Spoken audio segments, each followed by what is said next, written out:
In this program, I've learned about the ecosystem of speaking, coaching, and writing. Now I feel that I can do all things literally through Christ who strengthens me, but with the ecosystem at hand. The area of my biggest struggle is I have never advertised anything that I have done. It's giving me the confidence now to do some of that advertising myself. The timing of this was just what I needed. We had been doing a lot of work, but this challenge came at the exact best time. But when I joined Monetize Your Ministry, I got the framework. Not just for me to see clearly, but for you to be able to see clearly. Monetize Your Ministry is a ministry that is going to change and transform your life. I had no blueprint, no template, and it's been tried and true and proven over and over again. And so no longer am I stuck. It certainly helped me around boldness and courage. So if you are like me, definitely want you to get connected with Monetize Your Ministry because they will make a difference. Thank you.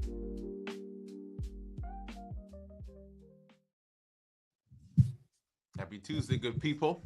Welcome to our live today. I'm here with my boy Pierre Quinn, and we are talking about five lies that make you suck at sales and how to fix it. Pierre, how are you doing on this great Tuesday morning, Tuesday, April 14th? The weather is starting to get consistently warm here in Maryland, so I'm feeling real good. Yeah, if you are watching this on live right now, drop in the comments what the weather is where you are. Let's kind of do a little weather check. Pierre, let me do mine while I ask you that. It's what is this? 77 degrees here. So 77 degrees here in Wesley Chapel, Florida. If you're on live, just drop your weather. What's the temperature where you are in your city, in your state, in your area? We'd love to know. 78 degrees here in Laurel. Wait a minute. So Laurel is warmer than it is in Florida. It's a high of 86 today. I'm here for it. Wow. I love it. Listen, if you were on yesterday, I was on with Myron Edmonds, and we talked about the first lie that keeps us stuck. And that first lie is that nobody wants what I have to offer. And maybe you have thought about that before when you had the notion about starting a business, when you created a product, you created a service, you wrote a book. Maybe you thought about writing the book, and that thought that nobody wanted what I had to offer stopped you. And so yesterday we addressed that lie, and we said that this whole selling process is not a popularity contest. Pierre, people haven't bought from me. They have not bought from you because we're super popular. They've done so because we solved a problem and we were very clear on the solution. We talked about that yesterday. If you didn't have a chance to look at it, go back, check out the live on any of the platforms you're watching this on from yesterday. We talked about that first lie. And today, Pierre, this is one that we have talked about in the masterminds, in the challenges we've done together. Here is lie number 2. The lie is, I'm not in sales. Maybe you have said this to yourself. Ooh. I'm not in sales. I'm in this. I'm a teacher. I am a social worker. I am a pastor. I am a whatever. I'm a scientist even, right? But I'm not in sales. Pierre, have you ever said that? Let me just start off there. Have you ever said it? And if you're watching this and you've said it before, I don't want you to put guilty. I just want you to say, I've done it, right? Just say me. I've said it. I'm not in sales. Pierre, have you ever said it? Oh, yeah. Oh, for years, I was always like, I'm not in sales. So let me give you some context, though. Let me give you some context on why this hits me particularly hard as we're having this conversation. My father used to be a real estate agent. He was a real estate agent for a number of years. Mm-hmm. My father also was the top regional salesperson for a big box home improvement store. For about 10 years, he was the top salesperson in the region, got awards and bonuses and all of that stuff. And then there's about a 10 to 12 year period in there where we had a family business. Mm-hmm. We had a dry cleaners, commercial laundry, 3 stores, delivery system trucks, hundreds of thousands of dollars in contracts. So I know a little something about what it means to be in sales. And I said, when I started my career, I don't want to do anything sales related. I'm not going to do anything sales related. My best friend happens to be a real estate agent as well. I ain't going to do nothing.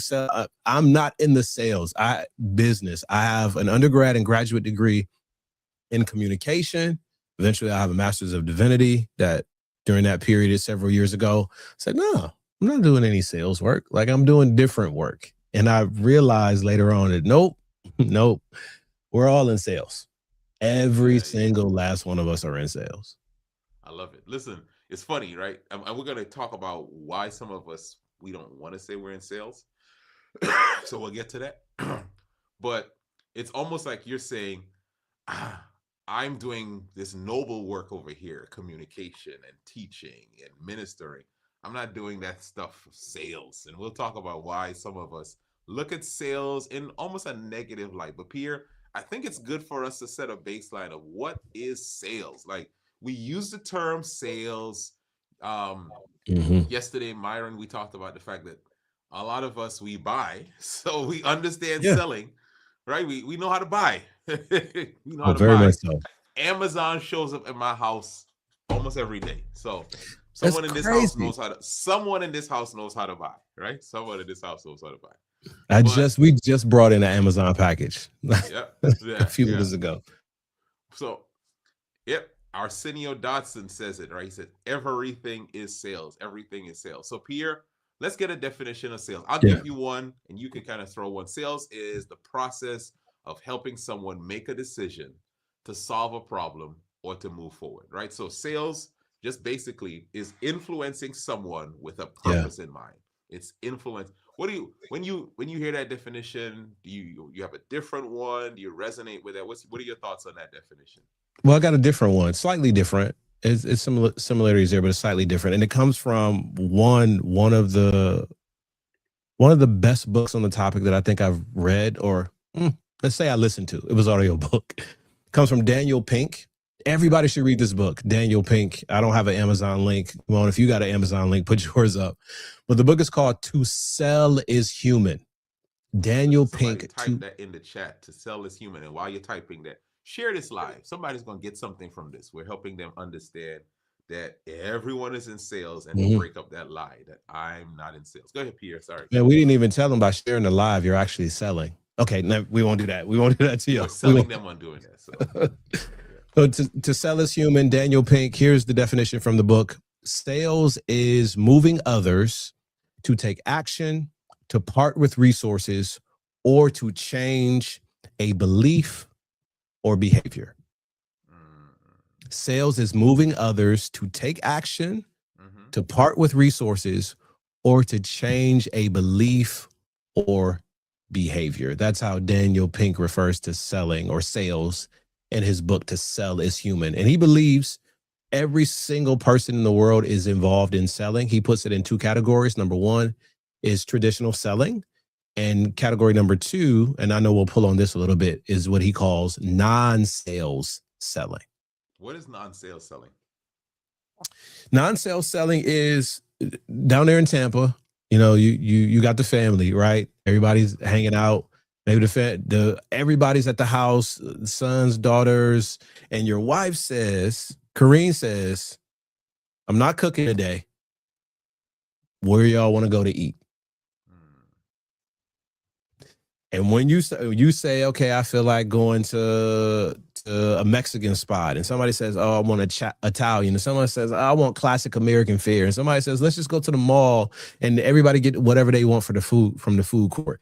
Once you start throwing up those suggestions and advocating for your suggestion, because you're trying to get people to adapt a certain behavior or belief that your choice is the best choice for food that night. And of course, Kareem's going to say what she wants. That's non-sales selling. You're trying to convince, persuade. You're trying to move people to accept an idea or belief or an action. Now, no money exchange, no money exchange has taken place, but you're promoting a particular idea or opinion, and you want people to buy into it. And that's what Daniel Pink considers non-sales selling. This is so good. So Arsenio, you're leading us into something we wanted to talk about, and I know you corrected. He said, I Yeah. sold my wife on marrying me. She paid high ticket, is what you said, right?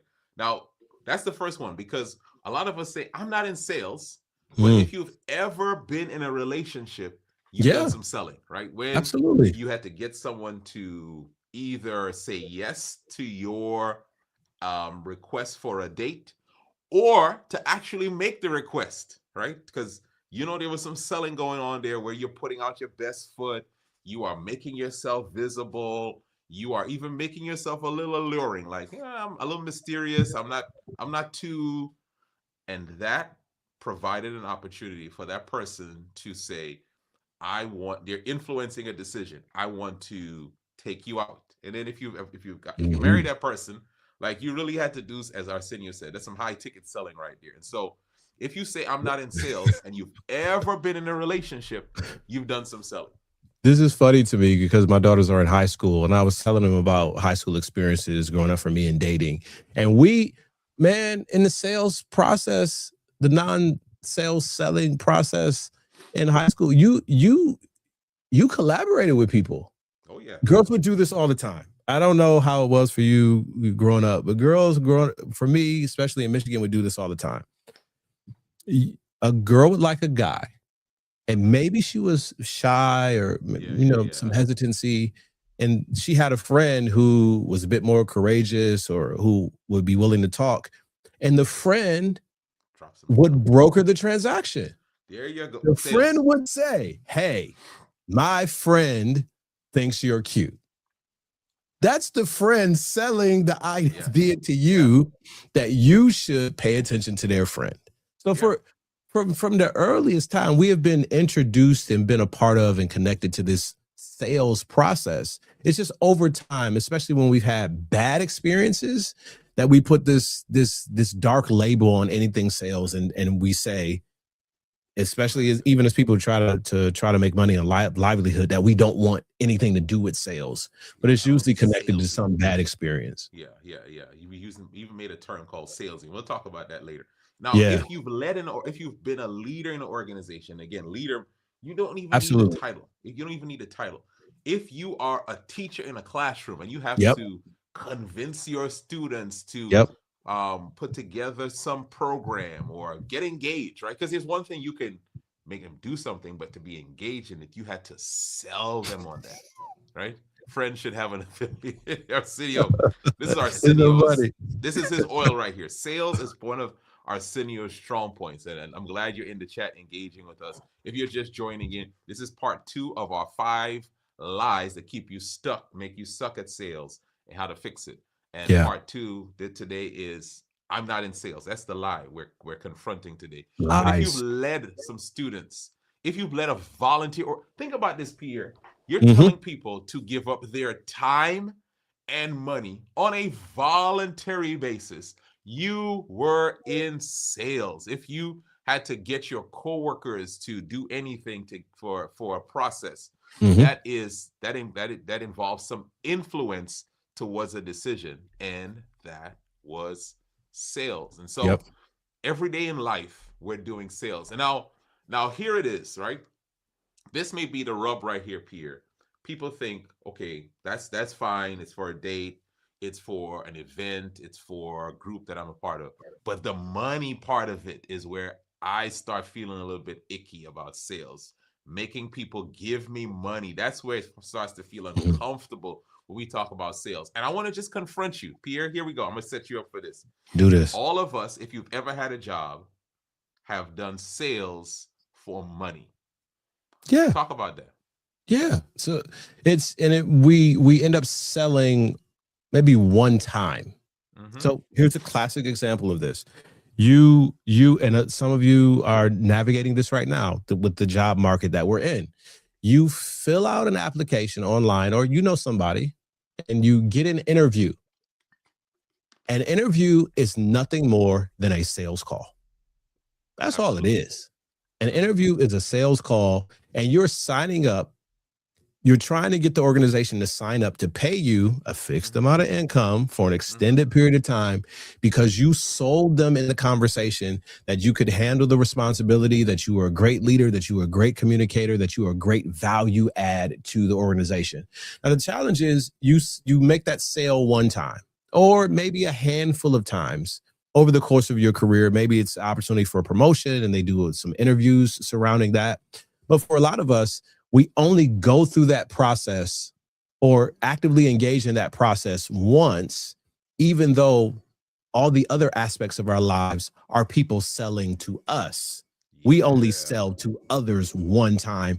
And when we do that, sometimes we forget the nuanced opportunity that comes along with selling yourself. And some of us are struggling right now. That's why you're hanging out with us for this conversation now, because you want to see what we're going to unpack and the resources that we're going to talk about. You're in a space now where you got to sell yourself to another company because we pay attention to the headlines. Amazon, Google, Meta, big companies are saying, we heard your sales pitch. We loved it for 5 years. Yeah. We're going in a different direction. Yeah. And now you have to sell yourself again for money. You have to pitch your services to another organization in exchange for a fixed salary over an extended period of time. So we've all done this selling thing. In fact, some of you are in the middle of selling yourself to another organization right now. Yeah, we call it selling yourself for monthly recurring revenue, right? Right. But I mean, think about this. Yeah. Let's go through the sales process. You prospected, so you looked and you found different jobs, right? Then you pitched, and so you started applying. And then you did the discovery call. That's your first interview, and you put yourself out there. And then you did your closing call, right? Which is the second or the follow-up interview. You put your best foot forward. You learned how to handle objections, how to deal with the back and forth, how to even here, and I hope you learn how to do this, negotiate your salary, right? Because that is part of sales, right? Negotiation. And you present a number, they present a number, and you work back and forth. And you sold the skills, your abilities, your experiences, your expertise for a particular number. And that number, if it's an annual number, you broke it up over the months, over the weeks, however you were paid. And as we're saying here, all of us are in sales. So we hope that right now we've kind of taken off that mantle that I'm not in sales. You have done sales. You are doing sales right now. And just let's be clear. You're not avoiding sales. You're just avoiding calling it sales. That's what we're realizing. You're not avoiding the whole process of selling.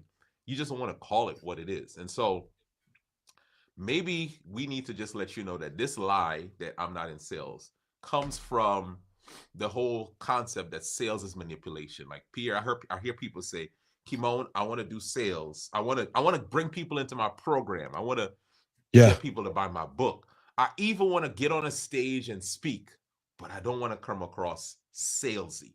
What is that word salesy? And anybody, you could put it in the comments. When you hear the word salesy, I've never heard anyone say, man, I was so salesy today, it felt great. Like it's never come across positive. When you hear salesy, what comes to your mind? Yeah, there are a couple of things that come to my mind. One, the whole trope of the used car salesman. Yes. This idea that you're gonna exchange your money for a car and you're gonna drive off the parking lot. And they sold you, we used to say lemon back in the day, right? They sold you something that is gonna fall apart, and you can't trust used car salesmen because they're always in a place to take advantage of you. So that's when that salesy comes to mind. Yeah. And the other two things that come to mind, and these two, they just, come on, they get me. Two people. Now, again, with all due respect, if this is where you hang out, but it just gets me a little bit.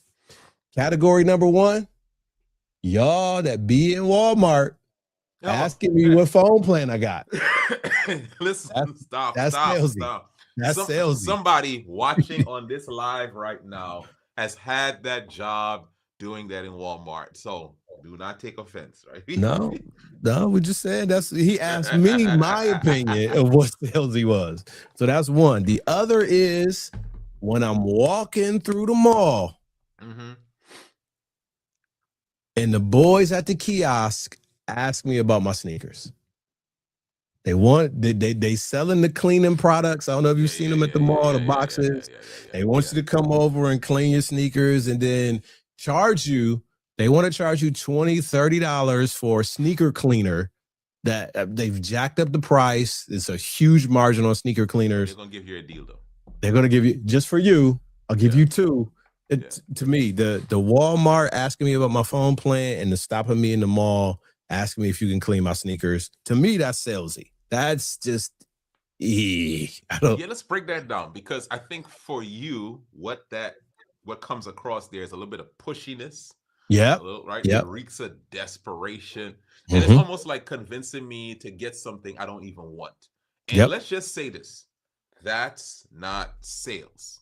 It might be done by people who are in the sales market, but that's not sales. So clear. And so if you're on there, here we go. Arsenio is jumping in here. He says, salesy to me is offering something I don't want or didn't even say I want it. Now, what we need to understand, I'll leave that up a little bit longer. What we need to understand is, because someone does something wrong or in a different way does not mean that it can't be done the right way. So that's because so good. other people are doing sales and you encounter them and they're doing it in a way that doesn't seem like it has integrity, it seems like it's manipulative, it seems like it does not mesh with your values, you don't have to throw the baby out with the bathwater and say, oh, I'm over sales because I don't want to be like that person. We don't do that with, we turn that on ourselves, but we don't do that in other areas. So we use the used car salesman idea before. Well, if you've had a bad experience with a used car, and my wife has, you don't turn around and say, I'm never buying another used car. Yeah. I'm never buying a car again, right? Like, I'm done with it. No, you say, let me find someone who I can trust so that I can have a better experience. And if we look at a service definition of sales, it's really, and this goes to what Arsenio was saying, sales is matching what you have with what someone genuinely needs. There's a word I need somebody to just type in the chat for me, is this word trust. Because sales depends on trust. And whenever manipulation and some of these force tactics are used, it may produce some results, but it's going to erode trust over time. Now, it's interesting, Pierre, you talked about our people in Walmart, but if you step right outside of that same Walmart, and I need you to be honest now, Pierre, don't be dishonest with us. I got you. Saw them girls with the Girl Scout cookies. Ooh! And they're selling those Girl Scout cookies. Do you buy them? Listen. I had to bring up all of my willpower the other day, because where we're located, our Walmart and our Sam's Club are right next door to each other. So I went in Sam's Club, picked up my stuff, came outside. Girls are there in their uniform. It wasn't even a strong pitch. They just said, hey, we're selling cookies today. Do you want to buy some? Yeah. I was this close because everything inside of me wanted to. Now, my trainer wouldn't agree with it. My kids wouldn't agree with it. I rejected their offer because I didn't need the cookies at that moment. But everything inside of me wanted those cookies really badly. Yeah, but the thing is, there's a level of trust. There's a level. They are doing sales, but same Walmart, right on the inside, outside. But it's the approach. It is the trust that's been built up. And it's also the fact that, let's be honest, y'all gonna be honest now. You want them cookies. You may not need them, right? But you want them cookies. And give me those cookies. Here is something, and we're gonna, man, I'm skipping ahead. Those of you who are watching this live, who have expertise, you're able to help someone through your speaking, your writing, your coaching. There is someone who needs what you have. There is someone who is in need of the transformation that you can help them to experience. And we talked about belief yesterday. We're circling back to that. If you are helping someone to experience a transformation that they want and need, there's no manipulation in that. It is just simply facilitating them toward making that definition. And sometimes the facilitation follows a process, but it does not mean that it is manipulation. So I just want to just say that out there, that going back to the belief that I'm actually, what I'm offering is not because I just want to make money. I want to actually help people experience a transformation. There's no manipulation in that. Yeah, so I've been working out for maybe about 6 months or so. And I started with this particular gym that I'm at because they put those old school yard signs. They just put them all around the neighborhood. Is it with the logo of the company and a phone number to call and their Instagram. And I went to the Instagram and I said, oh, okay, like this is regular people. You know how some people take Instagram for fitness? No, this was just regular people working out. And they had on the Instagram, they had transformation photos. Yep. Listen, if they if had you're a transformation person, photos. You just got to. This person, here's what they look like before. Here was 3 months later, 6 months later, 9 months later. And I said, I'm buying that transformation journey. That's what I'm looking for.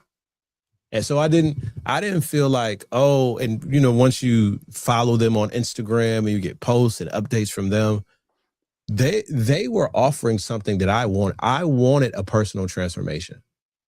I wanted, you know, I want clarity. I want clarity in my leadership. I want guidance on how to bring together a community around my goods, products, and services. I want something. And the great thing about the work that all of you do, that you're looking to do, you're looking to connect people with something they're already interested in. Absolutely. That's why Girl Scout Cookies works. It's not just we want cookies. We want that 5 or 10 minutes of excitement or freedom or nostalgia. They're selling all of that wrapped into an amazing box. And when we keep, because for whatever reason, when we keep it to ourselves and we say, I'm not in sales, and because I'm not in sales, I don't want to offer things to people. What we're really doing is keeping them from the transformation experience that we were designed to walk them through. So it's actually a genuine disservice when we say, well, if people want something from me, they'll figure it out or they'll discover it for themselves. Let me just keep it to myself because I'm scared or I'm overwhelmed or I've had nasty sales experiences in the past, so I don't want to rock with it. When we do that, we're actually keeping people from the transformation that they could experience by working with us. So we're doing a disservice both to us and to the people that we're supposed to journey with. And I think this is where we're going to land today, because I think that's such a good point, Peter.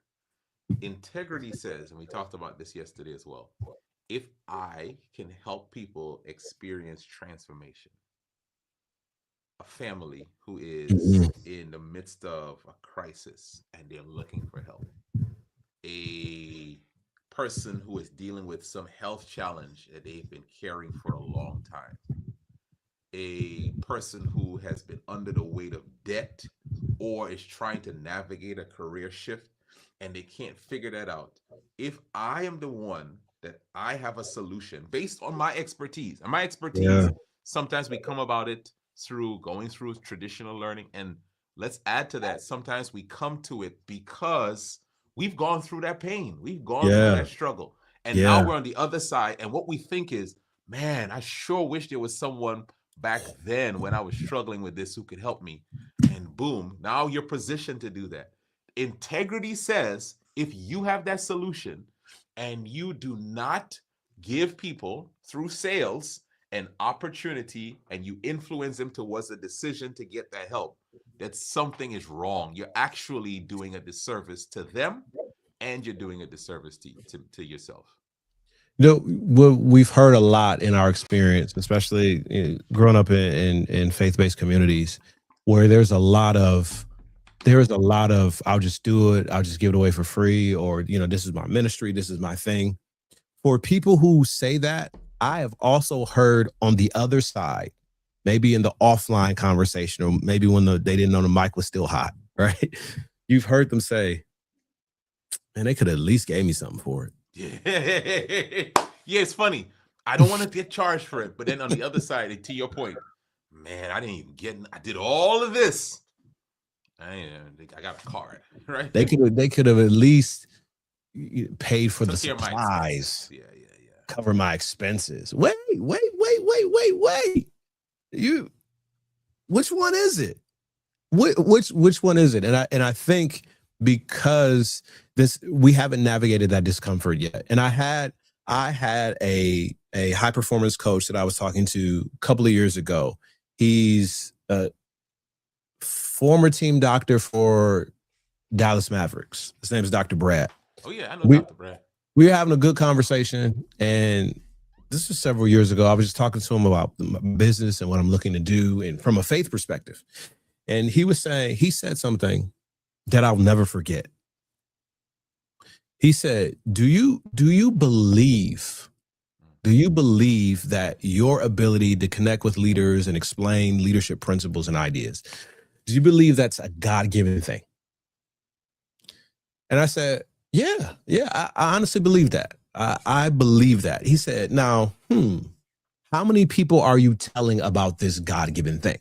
This ability that you have to impact leaders, explain leadership concepts, coach leaders, walk through, design leadership programs. And I said, probably not as many as I should be. And then he hit me with this, come on. He said,